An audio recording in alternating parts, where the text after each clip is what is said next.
Bienvenidos a Noticias Ocultas X. En el día de hoy vamos a ver el caso de un oficial del Departamento de Policías de Puerto Seattle, Estados Unidos, el cual fue suspendido de su cargo por hacer un video viral en Instagram con casi 900.000 vistas, mientras se encontraba en la patrulla policial y con su uniforme de policía, en el cual habló acerca de la violación de los derechos humanos realizado por el excesivo control que ejercen las Fuerzas Armadas sobre la libertad de las personas durante esta cuarentena, apuntando a esta situación como una especie de poder autoritario consentido por las Fuerzas Armadas que llevan a cabo por órdenes de los gobiernos. Él intenta despertar a sus colegas para que defiendan a la libertad del pueblo. Además, asegura que esto podría desembocar en guerras civiles entre los ciudadanos y los policías, ya que los políticos no se verían afectados en esto. Antes de dar mi opinión, pasemos a ver el video. You know, as a police officer, I'm compelled to make this video. I've been in law enforcement for 10 years, and I'm speaking to my peers, other fellow officers, people in any kind of law enforcement position. I've seen officers nationwide enforcing tyrannical orders against the people, and I'm hoping it's the minority of officers, but I'm not sure anymore, because every time I turn on the television, every time I look to the internet, I'm seeing people arrested or cited for going to church, for traveling on the roadways, for going surfing, opening their businesses, going to the park with their families, or doing nails out of their own house, using their own house as a place of business, and having undercover agents go there and arrest them and charge them with what? With a crime? I don't know what crime people are committing by doing nails in their own house, but we're seeing this more and more and more, and we need to start looking at ourselves as officers and thinking, is what I'm doing right? Now, I want to remind you that regardless of where you stand on the coronavirus, we don't have the authority to do those things to people just because a mayor or a governor tells you otherwise.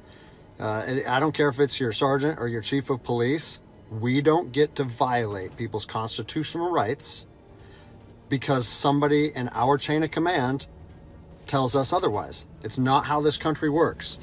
Those are de facto arrests. You know, we're violating people's rights and taking money from them, or even worse, arresting them and depriving them of their freedom when they are exercising their constitutional rights. Let's read something right here off of the Declaration of Independence. All men are created equal. We have the right to life, liberty, and the pursuit of happiness. That to secure these rights, governments are instituted among men, deriving their power from the consent of the governed, meaning our power and any government official's power is derived from the people. Okay? We don't hold power over our citizens. It's contradictory to everything that our country stands for. And this is what I'm seeing. First Amendment rights, telling people they can't go to church, freedom of religion. Okay? Telling people they can't protest, freedom of assembly. Fourth Amendment violations, illegal traffic stops to check for papers. What are you, the Gestapo? Is this 1930s Nazi Germany? You don't get to stop people unless you have reasonable suspicion or probable cause that they have committed a crime. And I know people that have personally been stopped saying, we want to see papers showing that you're essential. David 2, copy a phone call. That is not how our job works, okay? What really has been pissing me off lately is the fact that these officers that are going out here and enforcing these tyrannical orders, what they're doing is they're putting my job and my safety at risk. Because what you're doing is you're widening the gap between public trust and law enforcement officers. And the thing that I want you guys to realize is that our power that we hold as law enforcement officers, it's nothing more than a facade. It's a badge and a gun. You don't realize, if you haven't lived in anarchy, if you haven't seen combat, things can be stripped from people in a heartbeat. And that's what I'm afraid of. I'm afraid that these actions are going to wake a sleeping giant, i.e. the American people, okay? They are going to be put in a position where they won't have their rights trampled anymore. And us as law enforcement officers, we'll have our ability to enforce the law stripped from us in about 10 minutes, okay?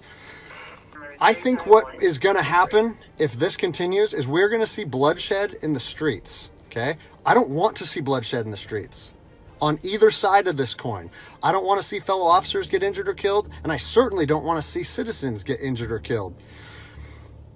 And I promise you, most of you out there doing these tyrannical acts against our citizens, you're not ready for combat. You're not mentally or physically ready for combat in the first place.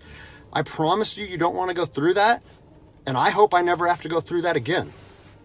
You know, you don't get to just say, well, I'm doing this because I was told to do so, or I'm following orders, or I need to keep this job.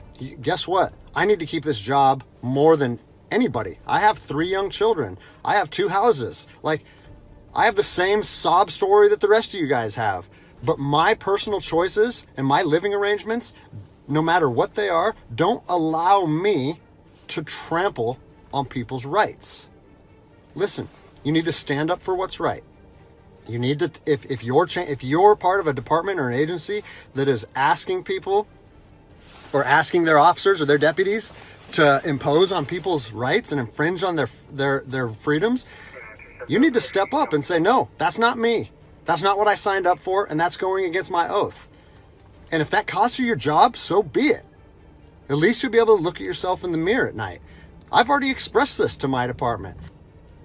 As a special operations veteran, I've fought on the streets of Iraq under the U.S. government's guise of freedom. And I'm telling you what, the American people are going to you are going to wake a sleeping giant, and they are going to fight 10 times harder for their freedom on their soil than anything you've ever seen before. And if that's something you're willing to face, then keep trampling on people's rights. But I promise you, the American spirit of defiance is going to rise again, and it's going to be a big problem for our country. So I'll leave you with this, something that I learned as an E-nothing in the Army. No matter what situation you're put in, if you look inside yourself and ask yourself one question, am I doing the right thing? You ask yourself that, you know the answer. And no amount of money or no order or law or anything should be able to make you go against doing the right thing. So I'm imploring officers to look inside themselves and ask themselves, is this what I want to be doing to my citizens? And I think the answer is clear. And if we all stand up together, guess what? It'll be a non-issue, no factor, because people and law enforcement will be united like we should be. It'll be a non-issue, no factor, because people and law enforcement will be united like we should be. Bueno, sus declaraciones fueron apoyadas por ciudadanos y policías de todo el mundo. Y en lo que respecta a mi opinión, es algo que vengo diciendo hace varios videos. Esto es lo que la élite quiere. Inducir una crisis económica y social en la cual la gente va a salir a reclamar por poder trabajar y por sus libertades. Acá pareciera que los gobiernos se olvidan de las personas de la clase baja y media, de los cuales muchos viven del día a día, del pago semanal, donde también se ven perjudicadas las pequeñas y medianas empresas. Pero no es que se olvidan o no se dan cuenta. No podemos ser tan ingenuos de pensar así. Esto es agrede y no tenemos que caer en su juego. Las Fuerzas Armadas tienen que entender que estamos del mismo lado y que las medidas y los políticos a los que ellos defienden no les importamos en absoluto. Si es necesario, ellos mandan al muere a la policía, no les interesa. Y si esto sigue así, la situación se va a agravar, y ojalá que no, pero esto puede terminar en protestas, en saqueos y en un descontrol social debido al aumento de la pobreza, de la hambruna que estas medidas están produciendo. ¿Y ahí quiénes se van a enfrentar? Claro, la policía contra los ciudadanos, contra el pueblo, mientras los de arriba miran riéndose. ¿No se dan cuenta de eso? ¿En qué momento las Fuerzas Armadas cambiaron su tarea de proteger al pueblo, su libertad y su bienestar, para proteger a unos ricachones que no les interesan en absoluto? Recordemos que estamos todos del mismo lado y que tenemos que protegernos entre nosotros, no enfrentarnos. Dense cuenta de que esto está mal. Si no se oponen, son parte, son cómplices. Cómplices del aumento de pobreza, del aumento de hambruna, de toda esta crisis social que se va a producir. Y repito, ojalá que no, pero hay que tener un poco de lógica para darse cuenta en qué va a desembocar esto si sigue así. Y acá todos salimos perjudicados, porque los oficiales de las Fuerzas Armadas son padres, madres, hijos, hermanos, parejas. Dense cuenta, por favor se los pido. Acá salimos todos perdiendo, excepto los de arriba que nos mandan a matar entre nosotros. Concluyo mi opinión acá y creo que quedó muy claro que es lo que pienso, que va de la mano junto a lo que piensa el oficial Greg Anderson. Doy mi apoyo total a sus declaraciones. Despertemos de una vez. Si te gustó no olvides darle a me gusta, suscribirte y compartir para que esta información pueda llegar a más personas. Es totalmente gratis y además así demostras tu apoyo al canal contra la adversidad. Mi nombre es Martín Vázquez y esto fue Noticias Ocultas X. Tú que vives en una bola, las demás rotando a 1600 por hora. Tú que ya no crees en lo que ves, desde que la ciencia necesitó tu fe. A ti que te quitaron a tu Dios y sin darte cuenta ahora adoras al sol y al dinero. Seguiremos buscando la curva y nunca la encontraremos porque no la hubo nunca.